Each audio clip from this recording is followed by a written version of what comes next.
Hello everybody and welcome. I'm Count Christo and this is another MEIOU and Taxes 3.0 concepts video. This time we're taking a look at infrastructure. So infrastructure is the system that effectively replaces buildings in MEIOU and Taxes 3.0.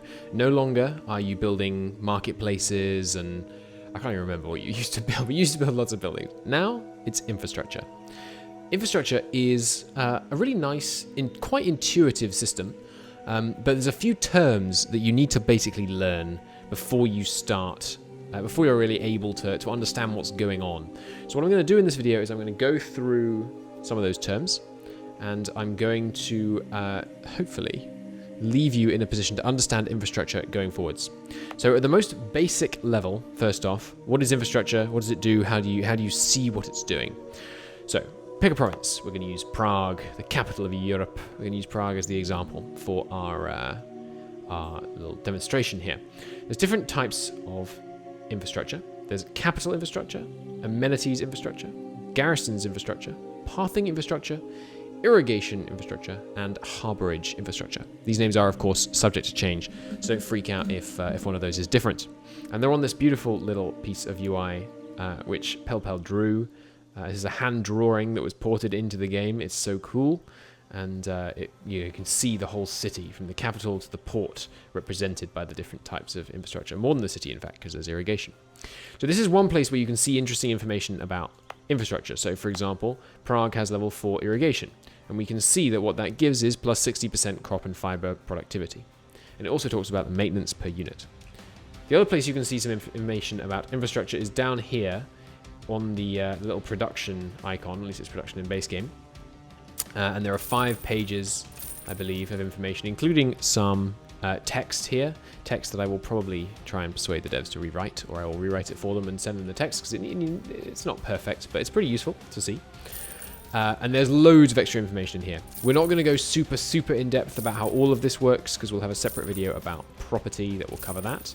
But just looking at this screen, you may not be able to read it because I know it's quite small, but basically what it's saying here is the number of units of infrastructure and the number required to get to the next rank of infrastructure. But Christo, I don't know what a unit of infrastructure is. I don't know what a rank is. I don't know what any of this means. Fair enough. Fear not, for I have written a wiki article for you. So once 3.0 is live, you will be able to access this wiki. For now, you cannot.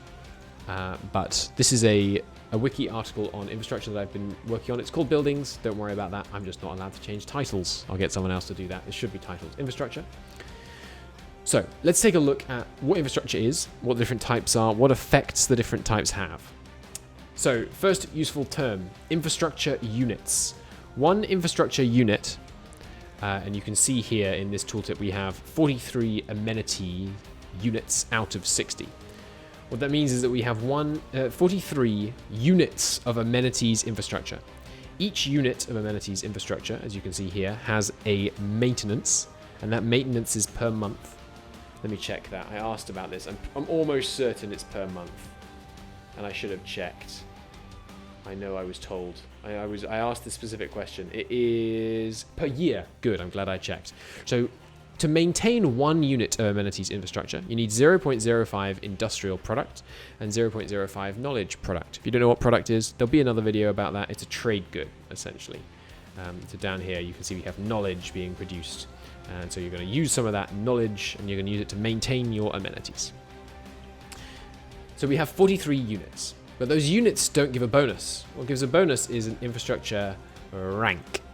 So an infrastructure rank is what you're seeing here. We have level rank 3 amenities. We have rank 4 garrisons. We have rank 1 harborage. And yes, you can have harbors on major rivers, which is really cool because it means you can have communication efficiency travel down the freaking Danube, which is unbelievably cool. There's loads of other rivers that are communication efficiency enabled as well all around the world. We can we'll look at that and talk about that in a future video, I don't doubt. So our 43 units of amenities infrastructure are giving us amenities rank 3. That's because if I scroll down here to amenities, you can see that we have between 30 and 60, which means we have rank 3, which means we have 80,000 supported urban population. If you hover over here, it says urban housing 80,000. Why do we have rank 3? Well, it's pretty easy with amenities. It's a very simple calculation because we have between 30 and 60 units. In some cases, there will be per province calculations, like things like pathing. With pathing, the larger the province is and the harder it is to travel through it, the more pathing infrastructure you get before you get to a specified rank. We'll talk about that in a bit more detail. So, units, building blocks that make up infrastructure. These are the things that you can build, and we'll look at building them in a moment. These are the things that you can build, and these are the things that, once you have enough of them, give you infrastructure ranks. Infrastructure ranks are what give the actual bonuses, the actual things that you get from infrastructure, all come from infrastructure ranks. If you increase your infrastructure units by 10 but don't go up a rank, all you're doing is paying more maintenance, and of course being closer to getting to the next infrastructure rank. Important to know that. Now, infrastructure maintenance. If we look again at this tooltip, you might be able to read at the top, if you're not on mobile, the infrastructure fund. Currently, Prague has an infrastructure fund of 270 and a maintenance spending of 49. That means that currently in its pot, it has 270 ducats. Currently, the elites are investing 115 ducats. You can think of the elites as local power brokers. Again, don't worry, there will be another video on how you think about elites and factions and power brokers and all that good stuff. So there's an infrastructure fund. It's got a certain amount of money. The elites are putting a certain amount in. The state is putting a certain amount in. Currently none. And it's spending a certain amount. You will note that the elite investment is higher than the maintenance spending. When that is the case, the infrastructure fund will build up. And once the infrastructure fund is at a certain level, the local elites will decide what new units of infrastructure to spend that fund on. And that's how infrastructure can grow naturally over time. If the infrastructure fund gets low, and you don't have enough maintenance in order to cover all of the units of infrastructure that you have in a province, some of those units of infrastructure will be lost, they'll be destroyed. So you can have organic growth and decrease in the size of the infrastructure.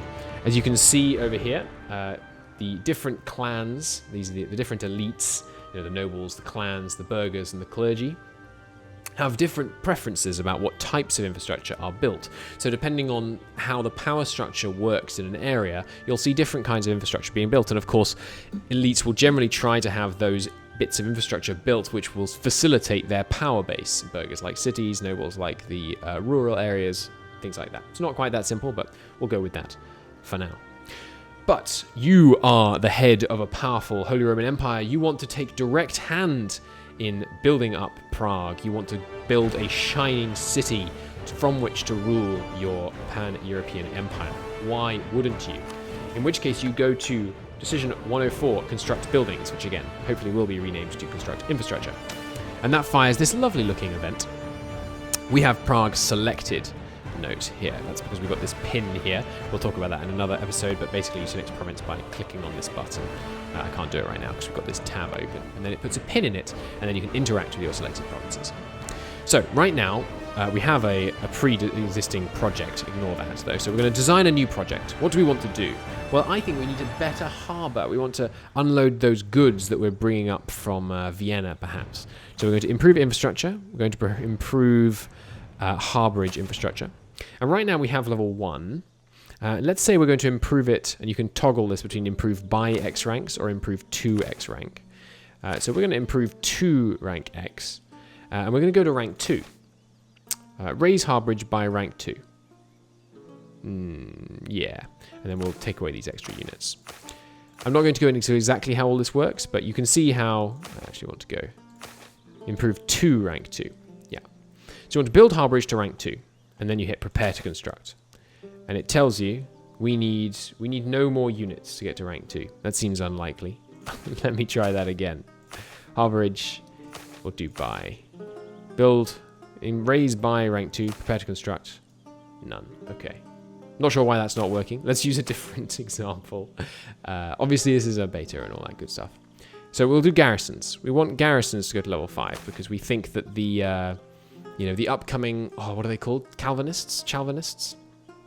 No, that's not right. Who are the cup ones? I've forgotten. Which is the heresy that started in Prague with the second defenestration of Prague? I can't remember. Anyway, So let's say we want to raise the garrisons. We want to raise it, not by rank 5, sorry. We want to raise it to rank 5. Prepare to construct. It's still saying we don't need to build any. All right. I'm not sure why this isn't working. Let's not worry about that too much. But I assure you that one, it's working properly. You can use this event to say, I want to increase the garrison in my selected province or provinces to a certain level. It then tells you how much it's going to cost. And you then set a level of parallelism.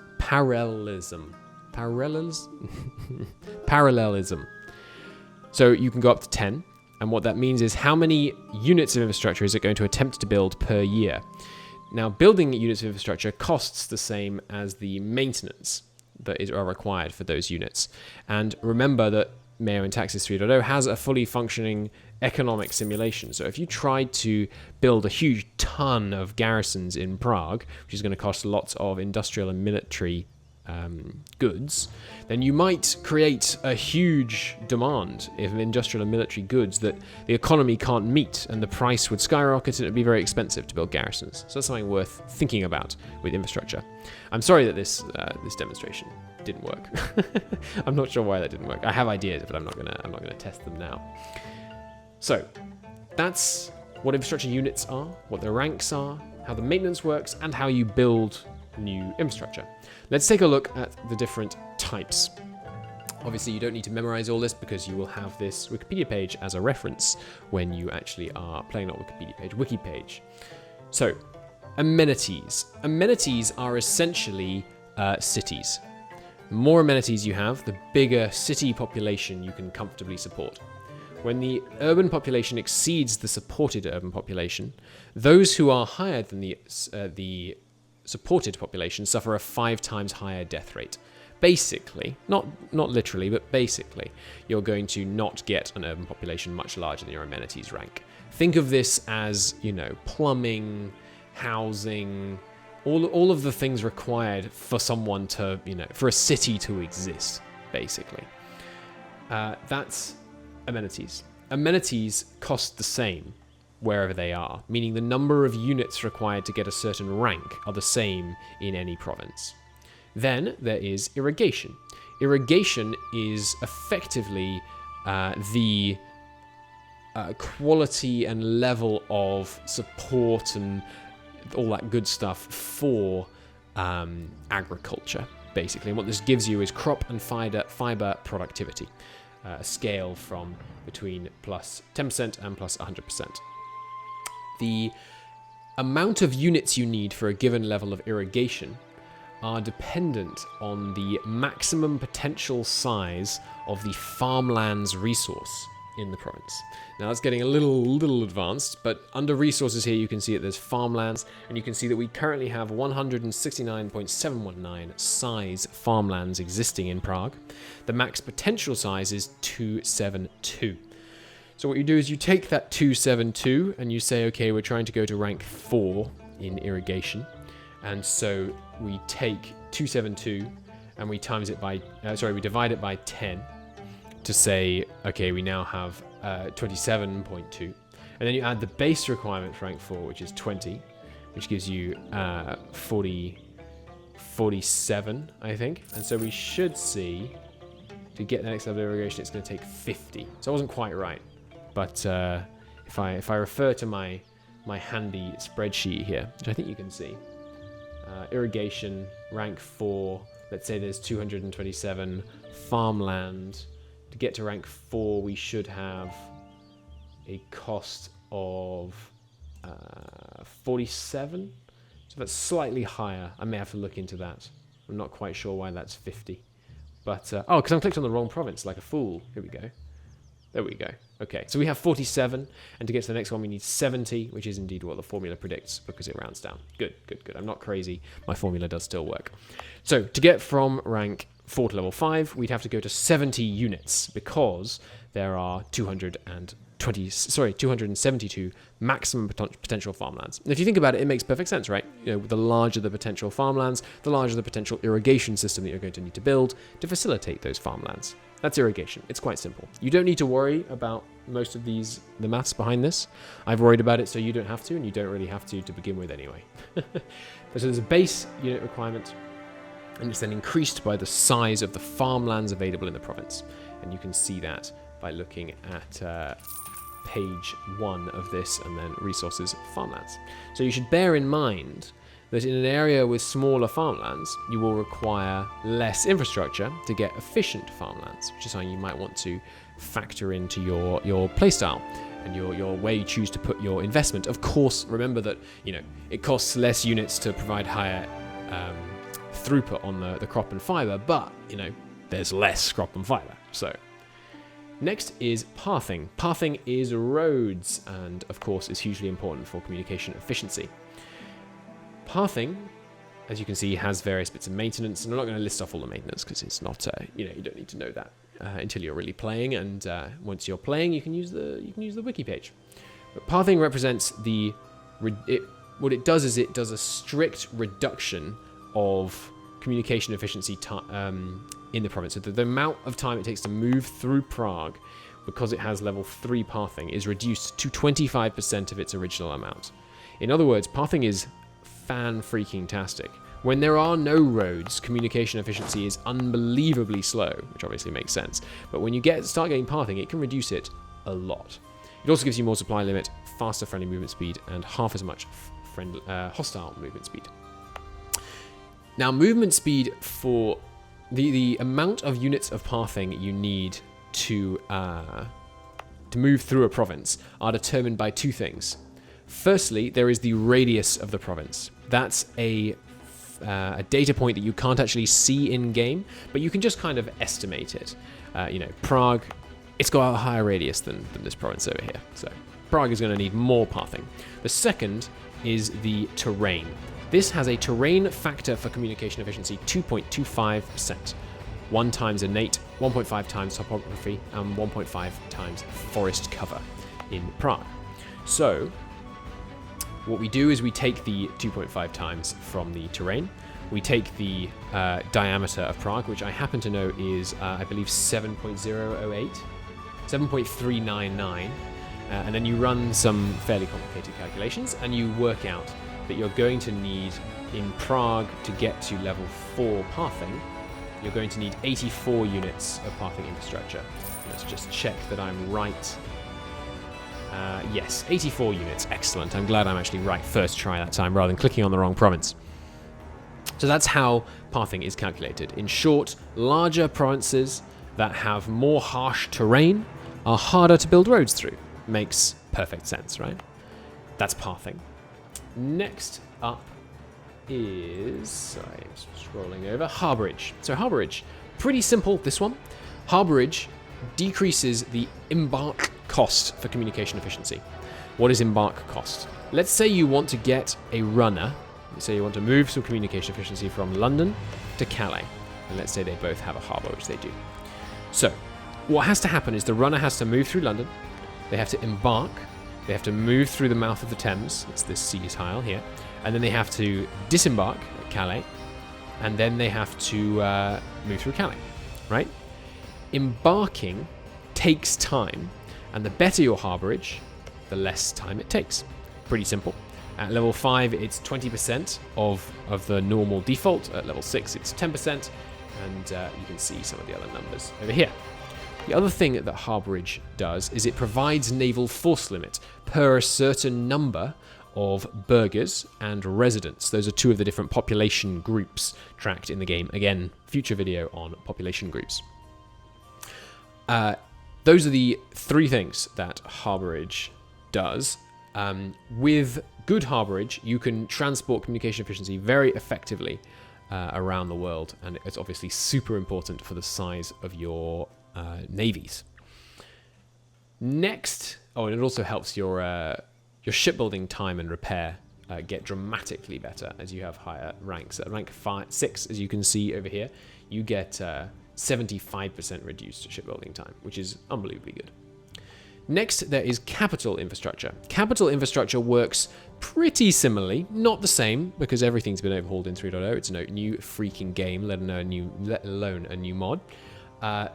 Capital infrastructure works similar to local administrations in 2.5. So how this works is that if you have capital infrastructure of a certain degree, sorry, I didn't talk about what makes harbors cost more or less. Harbors are cheaper based on the natural features. So in Seville, if there is a important trade harbor, here you can see the natural harbor in this tooltip. It has a level important. That means it costs 33% less. If it has a major natural harbor, like the one over here in Lisboa, it has 50% less required. If it has a minor harbor, there's one somewhere around here, but anyway, that's 20% less. And if it has a lack of natural harbors modifier, then it takes 300% more units in order to get a same rank of Harborage. So, capitals. Capitals always cost the same, regardless of the local features. They always cost 16, 24, 48, 80, 120, and 168 units to get the 6 different available ranks of capital infrastructure. And how these work is different if they're in your capital or if they're not in your capital, just like in 2.5 with local administrations. At rank, if they're in your capital, what they do is they increase the communication efficiency effectiveness. They actually reduce the length of time it takes for runners to move around all over your whole empire. If they're local, it's a little bit more complicated, and I'll only go into it briefly because it's a 2.5 feature, so hopefully most of you are familiar with it. A runner leaves Prague, he's trying to get over here. What happens is he goes from Prague to here, from here to here, and then once he's arrived, let's say you had a level 1 local capital here, he would reduce the length of time it had taken to get there by 17%. You just pretend he arrived 17% sooner, and you would increase the local base communication efficiency by, in this case, 4.17%. Because communication efficiency, and again, we'll separate video on this, but it's no longer calculated just in days in the way it's shown to you. It's calculated in a percentage of communication efficiency. So it gives you a boost to that percentage, and it reduces the effective time it took for the runner to get there. And now, the runner trying to get here doesn't go Prague, here, here, potentially. He goes Prague, here, here, reduces the effective time, and then here. And that means the trip from Prague to here is actually shorter because the effective length of time it took them to get to Prague was reduced because they arrived here. That's a quick explanation. If that doesn't make sense, fair enough, don't worry. There'll be a separate video on communication efficiency. Next up is Garrison. Now, Garrison is the final one, and you can see this here. So garrisons provide a local unrest reduction. They increase fort level. Remember, that's blue fort level, though, not grey fort level. They don't give zone of control. They increase the local fort level, and they decrease hostile movement speed. As you can see, once you get to rank 4, quite significantly so. 60% reduction on hostile movement speed is pretty significant. If you're running around on nice roads and impeding them with garrisons, you can be going 100% faster than your opponent, quite realistically, in situations where you have seriously built up garrisons. Now, the cost in units to get a certain rank of garrisons depends on just the radius of the province, and then of course the base is also factored in. So the radius of a province, as I said, is not actually displayed, but I can give you an idea by using some examples. So when you're building garrisons in Constantinople, it's going to cost about 16% more units of garrison infrastructure than the base, and you can see the base is in this column here, to get the same number of ranks. That's about 19% more based on the width of this one. Then if you're looking at Prague, it's about 35% more. If you're looking at this one here, Sandomierz, not sure, that's about 57% more. And then if you're looking at a really big province, like Tambov, that's 110% more units than the base to get the same rank of garrison. So just to give you an idea, if you want to think about those as your kind of 4 examples of width of provinces, of radius of provinces, you can use those to try and get an idea of, Pest, it's about the same as Prague's it's maybe a bit smaller, so it's probably going to cost slightly less than 35% and things like that. I've just included these here because the exact calculation is complicated and would require you to read some rather dense code. Let me see if I can get this on screen here. It's this one down here. You have to be reading through quite a lot of this to establish that this value right here, which is actually off camera, let me just scroll it on. This one right here is the radius value, and it's a little awkward because to find it, you have to go through this document which has a row per province, which is like 5,000 rows. So you don't want to do that. So just use my guidelines basically. And those are the different types of infrastructure. What affects the different costs of them, and how you get different ranks. I hope that was fairly helpful. If you have questions about infrastructure, put them in the comments.